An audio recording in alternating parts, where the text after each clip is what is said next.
नमस्कार। हमने आपको सुबह रिपोर्ट बताई थी कि क्या कुछ माहौल रहा, क्या स्थितियां परिस्थितियां रही सुबह के बाजार में, और ये दोपहर की रिपोर्ट आपके लिए बहुत जरूरी होती है क्योंकि सुबह बाजार खुलता है और हम खुलने के बाद आपको जानकारी देते हैं कि क्या कुछ प्याज के बाजार में शुरुआत हुई है। और इस समय तक आपके पास में कंफर्मेशन आ जाती है कि आज सभी जगह में प्याज का क्या भाव रहा और स्टेट वाइज जो प्याज आजादपुर मंडी में बिके हैं उनमें क्या कुछ उतार चढ़ाव रहा, कैसी गिराकी रही और कैसा माहौल बनता हुआ नजर आए। सारी चीजें जो है दोपहर होते होते साफ हो जाती हैं। तो अब हम आपको बताते हैं कि सुबह के मुकाबले इस समय प्याज के बाजार में क्या कुछ माहौल, स्थितियां, परिस्थितियां बनने और चलने लगी। और सुबह आपको बता दें बारिश हुई थी, उस बारिश का क्या कुछ प्रभाव अब इस समय बाजार पे पड़ रहा है और आने वाले 1-2 दिन पड़ सकता है। सारी चीजों पे बात करते हैं। चलिए, सारी चीजों पे बात करने के लिए पहुंचे अपने ललित भैया के पास में। भैया जी नमस्कार। नमस्कार दीपक जी, कैसे हैं ललित भैया? बस जी बढ़िया। ललित भैया, आज सुबह सुबह बारिश काफी तेज मंडी में हो गई, उसका कुछ प्रभाव क्या अब भी देखने को मिल रहा है? नहीं, अब तो नहीं है। जो समझो मंडी में माल बिकने थे, अच्छे माल जितने वो तो सब बिक चुके हैं जी। अब मंडी के अंदर जो इस टाइम में एवरेज और हल्की क्वालिटी में ही माल है, ये जो थोड़ा टाइट बोल रहे हैं। बाकी ये कि त्योहार भी है थोड़ा, तो उस वजह का भी थोड़ा बिक्री में जो है फर्क है जी। और बाकी अगर हम आज आवक की बात करें ललित भैया, एक बार आवक भी बता दीजिए। आवक कितने, कहाँ से गाड़ियां पहुंची? ताजी जो है 22 गाड़ी थी मंडी में, ऊपर नीचे मिला के जो है 60 गाड़ी। इसमें स्टैंडिंग के अंदर जो है 4 गाड़ी नासिक, 9 गाड़ी पूना, 5 गाड़ी एमपी, 22 गाड़ी राजस्थान। अच्छा। और करीब 25 गाड़ी जो है नीचे फड़ों पे बैलेंस है। और ललित भैया ये पता चल पाएगा जो 25 गाड़ियां बैलेंस हैं उनमें से कहाँ की जो गाड़ियां हैं वो बैलेंस आज नजर आ रही है मंडी में? 25 गाड़ी जो बताया वो फड़ों की नीचे बैलेंस बताया है, उसका अंदाजा लगाना मुश्किल है कौन सा कितना कहाँ का माल है। स्टैंडिंग के अंदर जो है कल की 18 गाड़ी खड़ी है जी, जिसमें 8 गाड़ी राजस्थान है, 3 गाड़ी एमपी है, 5 गाड़ी पूना है, 2 गाड़ी नासिक है जी। बाकी जो 25 गाड़ी बैलेंस है उसमें अंदाजा लगाना मुश्किल है कि कहाँ से कितनी गाड़ी का बैलेंस है जी।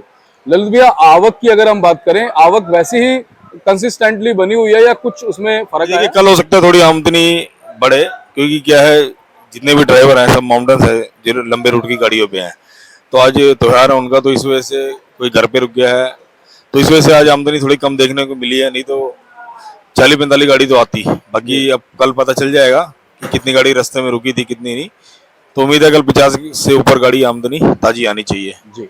ललित भैया, पिछले साल भी हम इस महीने में आपसे लगातार रिपोर्टिंग कर रहे थे, आपसे जानकारी ले रहे थे, मार्गदर्शन ले रहे थे, लेकिन पिछले साल के मुकाबले ये जो महीना इस समय अभी जून का चल रहा है, क्या कुछ स्थिति परिस्थितियां आपको कुछ अलग नजर आ रही हैं या कुछ वैसा ही समान ही है?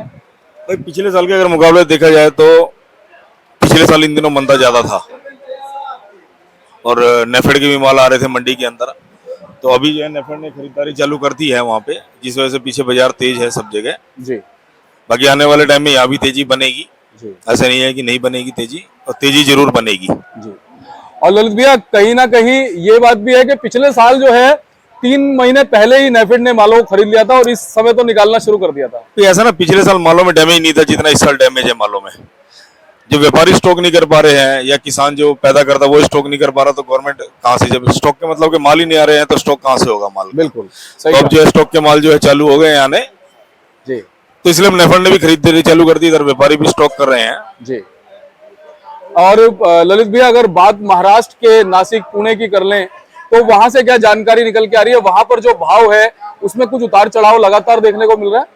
भाई वहां तो बाजार जो है तेजी है, ऊपर में जो है नासिक वगैरह साइड जो है, नीचे में जो है अपना 7-8-9 रुपए है माल, ऊपर में जो है 13-14 रुपए की रेंज में माल बिक रहे हैं। तो अभी पड़ता अगर देखा जाए तो वहां से भी नहीं लग पा रहा है जी, जो सबसे बड़ी कारण है कि आमदनी भी कम है एक जी।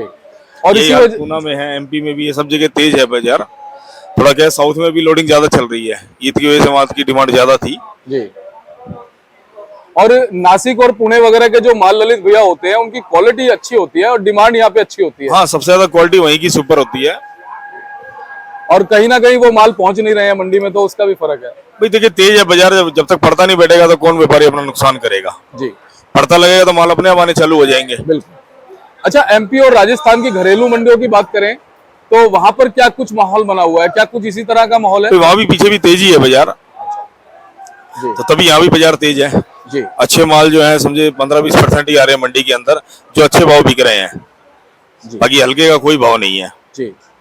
और ललित भाई एक बार स्टेट वाइज भाव की बात कर लेते हैं। क्या इस समय तक स्टेट वाइज जो भाव है आजादपुर मंडी में वो क्या चल रहा है? तो पूना के जो माल है, हाँ जो अच्छे माल जो आ रहे हैं जिसमें डैमेज वगैरह की तो खैर पहले से कम शिकायत हो गई है। बाकी जो अच्छे माल है वो समझिए 15 से लेकर 18 तक बिक रहे हैं पूना वाले। बाकी नीचे में 13 भी है, 14 भी है, सब तरह के माल आ रहे हैं। नासिक के जो माल है समझिए अपना अच्छे माल जो है बिक रहे हैं यहाँ ऊपर में 15 रुपए तक, कोई ज्यादा एक्स्ट्रा सुपर आ जाए तो 16 रुपए तक बिक रहे हैं। बाकी एमपी के जो माल है जो एकदम वीआईपी क्वालिटी के अंदर एक दो लॉट जो है वो मंडी में बिके हैं 16 रुपए 17 रुपए की रेंज में। बाकी वहां से भी हर तरह के माल आ रहे हैं, 10 रुपए से लेकर जो है 17 रुपए का बाजार है। राजस्थान का भी यही है, 300 से लेकर जो है 600 रुपए तक के माल आ रहे हैं। ललित भैया गोल्टा गोल्टी की अगर हम बात कर लें तो वैसे ही उसका चल रहा है, कुछ उसमें अंतर है? तो जो पूना वाले गोल्टे जो आ रहे हैं वो समझिए अपना बिक रहे हैं, हर तरह के गोल्टे आते हैं उसमें भी 10 रुपए से लेकर जो है 13 रुपए तक। यही जो है एमपी के हैं 10 से 13 रुपए, यही नासिक वाले गोल्टे के भाव हैं। जी मेन के गोल्टे के ऊपर पत्ती और कलर के ऊपर बिकते हैं ज्यादा ये। जी। जुलाई के महीने में आपकी तरफ से क्या एक आकलन लगाया जा रहा है, कैसा क्या माहौल रह सकता है अब जुलाई में? भाई देखिए जुलाई आखिरी तक में जो है तेजी और जो है समझिए 3 से 4 रुपए बाजार तेज होने की उम्मीद है पूरी जुलाई आखिरी में। जी, लेकिन क्वालिटी कैसी नजर आ रही है आने वाले दिनों में? क्वालिटी तो बेटर बनेगी, क्योंकि अब क्या है जो बारिश का जो टाइम चलेगा इसमें क्या जितने भी हल्के माल होंगे या तो वो डैमेज हो जाएंगे या किसान उनको जो है डैमेज होने से पहले उनको बेचेगा। एक बार जो है हल्के माल सब जगह दोबारा फैलेंगे, उसके बाद जो है जुलाई आखिरी की जैसे सावन का महीना जो है इस पर 2 सावन है, 2 सावन तो एक सावन खत्म होने के बाद जो है उम्मीद करते हैं कि उसके बाद जो हल्के माल जितने इसके अंदर निकल जाएंगे जुलाई के अंदर जी, तो जुलाई आखिरी से अगर स्टार्टिंग से जो है टोटल अच्छे माल आने चालू हो जाएंगे और 4 से 5 रुपए की तेजी की उम्मीद है पूरी जी। चलो और बननी भी चाहिए, क्योंकि 1.5 साल हो गया किसान हो व्यापारी हो जो भी प्याज का व्यापार करता है सब जो है नुकसान में बहुत ज्यादा जी। और ललित भैया क्या लगता है कि इस साल में प्याज जो है वो एंडिंग किस महीने तक बचेगी? नवंबर दिसंबर तक बचेगी? तो प्याज तो पूरी दिसंबर, देखिए नवंबर दिसंबर तक तो स्टॉक का माल चलता ही है, साथ में नया भी चालू हो जाता है। ये तो हर साल की कहानी है, तो ये होना ही होना है, इसको तो कोई मना करे या नहीं ऐसा नहीं होता, ये चलता रहेगा। चलिए सर्कल है, सर्कल तो चलाना पड़ेगा ना जी। अगर कोई भी चीज सर्कल में से रुकती है तो उसकी जो है प्रभाव कहीं ना कहीं फिर जरूरत से ज्यादा गंभीर पड़ता है ना। बिल्कुल सही बात है। और बहुत बहुत आपका धन्यवाद दीपक जी। और लगातार जो है अच्छी जानकारी आपसे हमेशा मिलती है और आगे भी ऐसी मिलती रहे। एक बार कॉन्टैक्ट नंबर फर्म का नाम है? फर्म का नाम Barumal Vinod Kumar and company, A1043 नई सब्जी मंडी आजादपुर। Mobile number 9899550959 9810402074।